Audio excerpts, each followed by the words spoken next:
নমস্কার বন্ধুরা, আমি মান্তু দেবনাথ। আমি নিয়ে এসেছি আজকে একটা নতুন রেসিপিটি হলো কচু শাক। তো কচু শাক রান্নার জন্য আমি নিয়ে এসেছি কচু শাক। বাজার থেকে কিনে এনেছিলাম কাটা কচু শাক। তো সেটাকে আগামীকাল রাতে আমি অল্প নুন আর তেঁতুল দিয়ে সেদ্ধ করে নিয়েছিলাম, নিয়ে জল ঝরিয়ে রেখে দিয়েছি।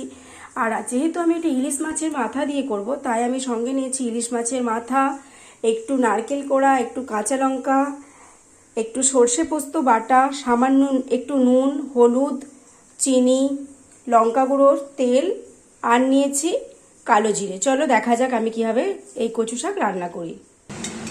কচু শাক করতে গেলে তেলের পরিমাণটা একটু বেশি লাগে, তাই আমি নিয়ে নিয়েছি একটু বেশি পরিমাণেই তেল। তো তেলটা আমার গরম হয়ে যাওয়া পর্যন্ত আমাকে অপেক্ষা করতে হবে।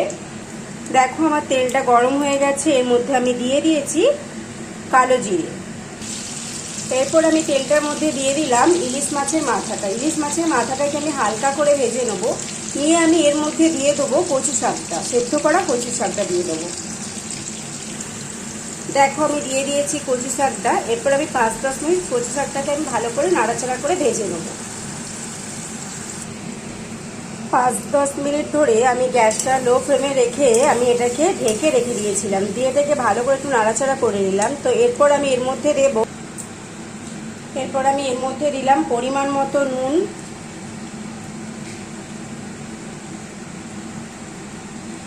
হলুদ গুঁড়ো, আর দিলাম লঙ্কা গুঁড়ো আর সামান্য পরিমাণে চিনি। তো এটাকে এরপর আমি ভালো করে নাড়িয়ে নেব। এটাকে আমি একটু ভালো করে নাড়াচাড়া করে নিলাম।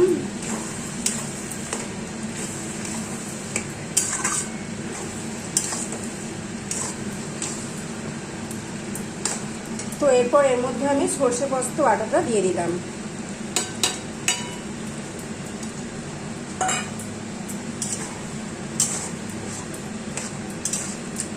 দিয়ে একটু ভালো করে 10 মিনিট ধরে ঢেকে লো ফ্লেমে এটাকে আমি রান্না করে নেব। আমি এটাকে আরও 5-10 মিনিট ধরে লো ফ্লেমে এটাকে ঢাকা দিয়ে আমি রান্না করে নিয়েছিলাম। তো এরপর আমি এর মধ্যে দেব কুচিয়ে রাখা কাঁচা লঙ্কাটা, আর দেব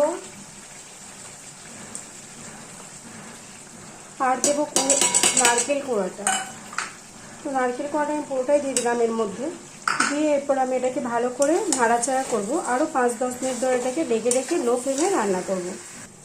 দেখো আমি কচু শাকটিকে 10-15 মিনিট ধরে ঢাকা দিয়ে লো ফ্লেমে এটাকে রান্না করে নিয়েছি। এটাকে আমি আরও 5 মিনিট ধরে রান্না করে নেবো লো ফ্লেমে ঢাকা দিয়ে, কারণ এটা তো আমার আস্তে আস্তে এরপর নিচে লেগে যাচ্ছে, তার মানে এটা প্রায় হয়েই এসেছে। তো আর 5 মিনিট একটু রান্না করে নিলে এটা প্রায় শেষের পথে। দেখো এটা আমার নিচেটা লেগেও যাচ্ছে আর এটা আমার ওপর থেকে তেলও ছেড়ে দিয়েছে, সুতরাং আমার এটা রান্নাটা হয়ে গেছে। এরপর আমি এটাকে নামিয়ে নেব। দেখো আমার কচু শাক কমপ্লিট। তো এটা গরম ভাতে দিয়ে খেতে এটা খুব সুন্দর খেতে লাগে। তো তোমরা জানিও আমার এই রেসিপি কেমন লাগলো, তোমাদের কমেন্টে প্লিজ জানিও তোমরা। আর আমার এই রেসিপি যদি তোমাদের ভালো লাগে থেকে প্লিজ আমার এই চ্যানেলকে লাইক করো, ফলো করো আর সাবস্ক্রাইব করে দিও। পরে দেখা হবে আবার নতুন ভিডিও নিয়ে।